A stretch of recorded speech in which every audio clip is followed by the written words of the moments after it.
힘이 튼튼하더라도 협응이 이루어지지 않으면요, 그걸 충분히 살려낼 수가 없는 것이 이제 던지기거든요. 그래서 자꾸 많은 노출을 통해서 가져가는 경험을 가져가는 수밖에 없습니다. 그래서 본 연구에서는 연구 문제를 해봤습니다. 과연 이거는 아까 섭외 설명서에 대해 저희 이제 석사 학생의 연구 논문 주제고요.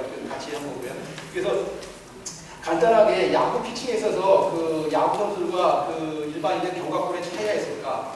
가설을 이렇게 생각했습니다. 그러니까 야구 선수는 맨날 던지기를 많이 하니까 오히려 일반인보다 더 유연하게 견갑골이 움직여갈 것이다. 유연성이 더 있을 것이다가 가설이고, 그래서 그 가설을 검증하기 위해서 연구 목적을 기본 움직임이라고 해서 그냥 정적인 동작에서의 하는 움직임을 몇 가지 하고 빠르게 던질 때 그때 이런 전자기장 센서를 이용해가지고 한번 비교해보자 했던 것이 저희의 연구였습니다. 그래서 많이 하지는 못했고요. 야구 선수는 5명, 저희 전남에 보면은 세안대라고 있습니다. 그래서 그쪽에 영암 쪽에 있는 세안대 선수들을 5명, 그 다음에 일반 학생들 7명 해가지고 이렇게 실험을 했고요. 장비는 저희가 참고 문헌에 근거한 그런 위치를 찾아다가 저희는 비슷하게 가져갔고, 그 다음에 야구의 구속을 이런 스피드건과 그 다음에 네트를 이용해가지고 측정을 했습니다. 그래서 여기 보시면은 이런 데다 마커점을 갖고 이걸 갖고 지오메트리를 형성하고 지역 좌표를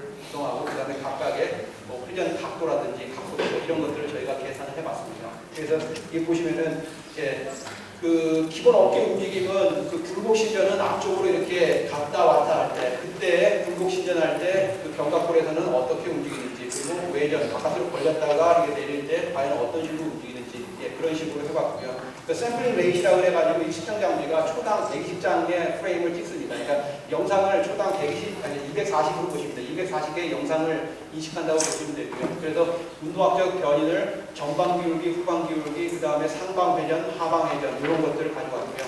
그 다음에 10m 빠른 목표를 추구해서는 거리 10m 이렇게 네트를 해놓고요. 50바이 50이거든요. 50cm 곱하기 50cm 그 네트 안에 들어가 있는 스트라이크를 던지게 하는데 10회 정도, 만약 10회에서 스트라이크 안 나와서 좀 더 던지게 해가지고요. 그래서 쉽지는 않았습니다. 그냥 구속을 천천히 하지 않고 빠르게 하기 위해서 약 22에서 26, 그 정도면 얼마냐면은 약 한 80에서 93kg거든요. 그래서 야구 선수들은 이거를 내는데 일반인들이 여기까지 내기는 쉽지가 않습니다. 그래서 체육부 학생들이 좀 많이 했는데, 그래서 이런 범위에서 짧은 거리에서 이렇게 좀 강하게 던졌을 때 어떠한 형태가 나오는지를 저희가 한번 조사를 해봤습니다. 그래서 이게 이제 그 중에 하나의 영상인데요. 이런 식으로 마커에 붙인 걸 갖고 피칭할 때의 모습이 쭉 나옵니다. 이런 식으로 해서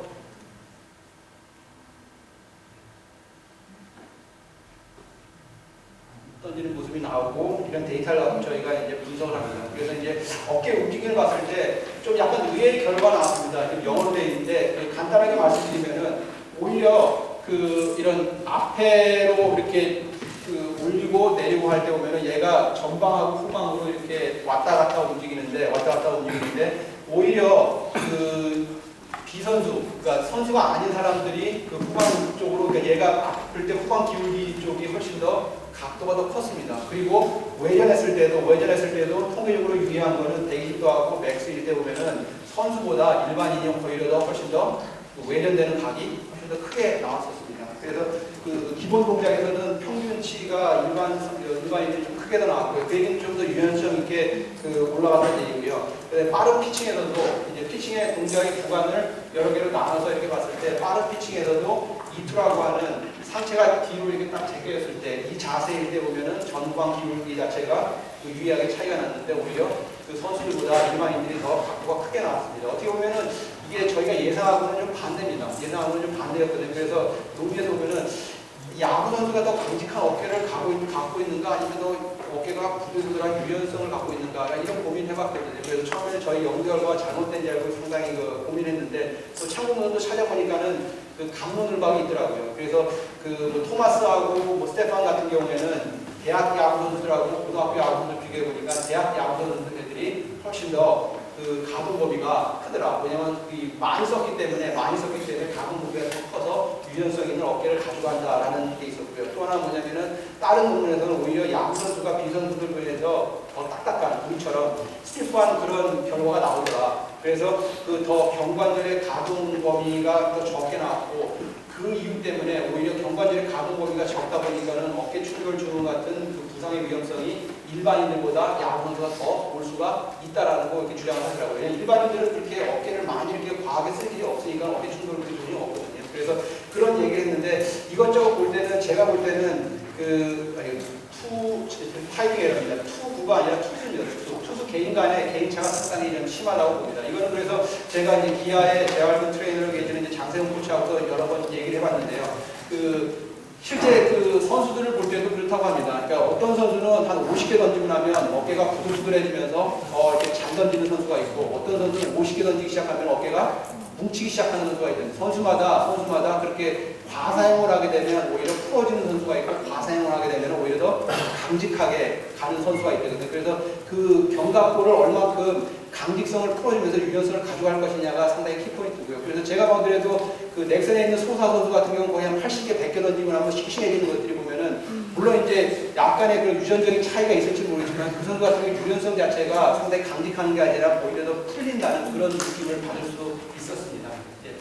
그래서 견갑골의 안정성은 상당히 중요하거든요. 그래서 이거 피칭에도 중요하고 아까 얘기했듯이 이런 견갑골의 안정성을 통해서 피처들뿐만 아니라 사회인 야구에서도 고민을 많이 할 필요가 있습니다. 실제 우리들이 그 견갑골은 좀 등한시하고 그러는데 야구 피칭했을 때 여러분들이 팔스윙을 매니아들이 많으시기 때문에 야구할 때 너무 급격하게 가져가는 것보다는 어느 정도 타이밍을 가져가면서 외전, 그 다음에 입선을 앞으로 가져가는 이런 루틴으로 가져가는 것이 빨리 빼서 가져가는 것보다는 견갑골의 안정성을 좀 더 확보하면서 좀 좋지 않겠는가 그렇게 생각이 들고요. 그 다음에 이거는 할 얘기가 많지만 시간적인 여유가 많지 않아서 과학적인 효과적인 어깨 보강 운동이 상당히 중요합니다. 그러니까 되게 보면 재활 가면 튜닝 갖고 막 이렇게 하는데 되게 보면 재활 트레이너들이 고민 안 하고 하는 분들이 많이 있긴 있거든요. 이게 왜 이런 식으로 해야 되는지 그냥 하려니까 하는데요. 이렇게 여러분들도 어깨 아프면 이렇게 하는데 이렇게 얘기하는 게 아니고요. 아까 보시면 해부학적으로 상당히 의미가 있습니다. 그 뼈가 왜 그렇게 생겼는지, 근육 라인이 왜 그렇게 생겼는지, 그리고 협응이 어떻게 일어나는지를 고민하게 보면은 이 어깨 상을 어떤 식으로 우리가 보강 운동을 과학적으로 가져가야 되는지 그런 아이디어도 많이 얻을 수 있을 것이라고 생각됩니다. 그래서 결론은요, 영어로 결론은 해놨는데 그 야구 선수들이 조금 더 강직돼 있는데 그거는 저희 결과를 갖고 일반 학원이 힘들겠지만은 근데 그 강직돼 있는 것이 또 장점이 있습니다. 뭐냐면 그 강직돼 있지 않고 부들부들하게 되면 견갑골이 안정화 상태에서 도는 것이 아니라 이게 그 움직임 자체가 흔들릴 수가 있거든요. 그런 측면에서 오히려 강직한 것이 더 좋긴 하지만 그 강직한 것이 또 부상의 위험성도 일으킬 수 있다라는 약간 양날의 그런 결론이 도달하게 됐습니다. 그래서 이상으로 마치고요. 제 혼자만의 발표는 아니고 저희가 이 실험을 같이 했던 우리 대학원생들 그리고 그 지역에 성한수 코치라고 해서 같이 많은 이야기를 나누는 코치 분이 계시고 또 장세영 기아 트레이너 이쪽 코치들도 많이 있어도 이런 저는 학자적인 입장에서 접근한 결과를 갖고 이렇게 현장에 있는 분들하고 이런 얘기를 하면서 과연 이게 어떤 것이 좋을까 맞을까 이런 고민을 많이 하게 됩니다. 그래서 이분들한테도 감사를 드리고요. 그래서 이상으로 발표 마치고 간단히 질문 한 개를 받도록 하겠습니다. 감사합니다. 질문 있으신가요?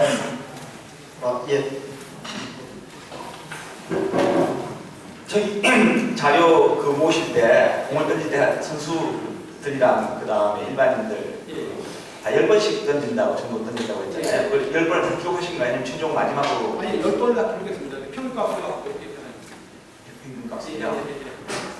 네, 알겠습니다. 그러니까 10명의 평균값을 갖고 그 사람의 대표값을 했고요. 그 다음에 그 군을 갖고 했는데 통계를 하시기 때문에 정확하게 지적하셨는데요. 피험대가 5명, 7명이기 때문에 그 호모지니어티라든지 동질성을 확보하기에는 조금 어려운 상황이 있습니다. 그래서 저희도 고민은 이런 T테스트가 아니라 비모수 테스트로 하는 것이 정상이라고 생각하고 있습니다. 그래서 더 정확한 일반화하기 위해서는 피험을 늘려야 됩니다. 그러니까 5명, 7명을 갖고 안 되고요. 좀 더 많이 늘려야지만이 더 정확한 객관적인 자료라고 볼 수가 있겠습니다. 좋은 척 감사합니다. 네, 첫 발표해주신 김영관 교수님께 다시 한번 뜨거운 박수 부탁드립니다. 다음 발표는 서울대학교 체육교육과 권성호 교수님께서 야구와 스포츠 심리학의